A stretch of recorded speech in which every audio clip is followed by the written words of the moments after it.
Guys আসসালামু আলাইকুম। আজকে শুক্রবার মানেই বাবার সাথে হাত ধরে ঘুরতে যাওয়া। আমরা যাচ্ছি পূর্বাচলে। আর পূর্বাচলে যাওয়ার সময় অনেক ভিড় দেখতে পেলাম, মানে জ্যাম। আর জ্যামের কারণে আমাদের অনেকটাই মানে সন্ধ্যা হয়ে গেছিল। আর আমরা এখন 300 ফিট যাচ্ছি। 300 ফিটের রাস্তাটা এত সুন্দর, আমি শুনেছি এটা নাকি ভাইরাল রাস্তা। এখন আমরা চলে এসেছি, এখন আমরা চায়ের দোকানে চা খেতে এসেছি। আমরা এখন পার্কে ঢুকছি। পার্কে ঢুকে আমরা অনেক খেলেছি, দেখতেই পাচ্ছেন পার্কটা কতটাই সুন্দর। আমার এতটা সাহস নাই, আমার বোন অনেক রাইডে উঠেছে আর আমার তো ভয় লাগে, এই জন্য আমি উঠতেই পারিনি। আর দেখুন কিভাবে কত উঁচু থেকে লাফ দিচ্ছে, এটা করতে গেলে আমার হার্টবিট বেড়ে যায়। আর আমি জাস্ট এটাই খেলেছি, আর কিছু খেলতে পারিনি কারণ আমার অনেক ভয় লাগে। আমরা একটি মেলা দেখতে পেলাম, সেই মেলাতে ঢুকলাম। আমি আর আমার বোন অনেক কিছু দেখছি আর মায়ের কাছে বায়না করছি, কিন্তু মা কিছুই কিনে দিল না। আমরা তো আবার চলে আসলাম। তারপর আমরা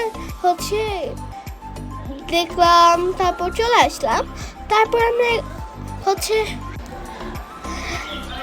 আমরা আরেকটা মেলায় গিয়েছিলাম। মা যেহেতু দিচ্ছে না, মার কথা তো মেনে চলতে হবে, এই জন্য আর নিলাম না।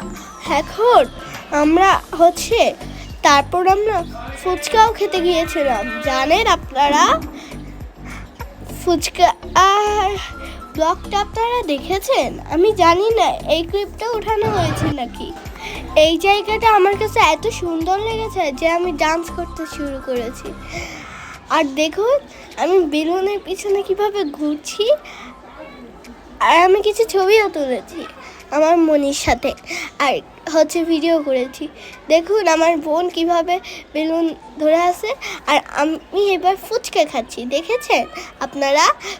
ফুচকা কিন্তু অনেক মজা ছিল। আমরা আমরা সবাই ফুচকা খাইছি, আর ফুচকাগুলো অনেক অনেক মানে অনেক মজা ছিল। আমি আরেক প্লেট খেতে চেয়েছিলাম। এবার আমরা সাদের প্ল্যানে নরসিংদীর দিকে রওনা দিলাম। আপনারা নেক্সট ব্লগে দেখবেন নরসিংদীতে আমরা কি করলাম। ওকে, আল্লাহ হাফেজ। সবাই সুস্থ থাকবেন, ভালো থাকবেন, আর নিজেদের খেয়াল রাখবেন। আর আমার জন্য তো দোয়া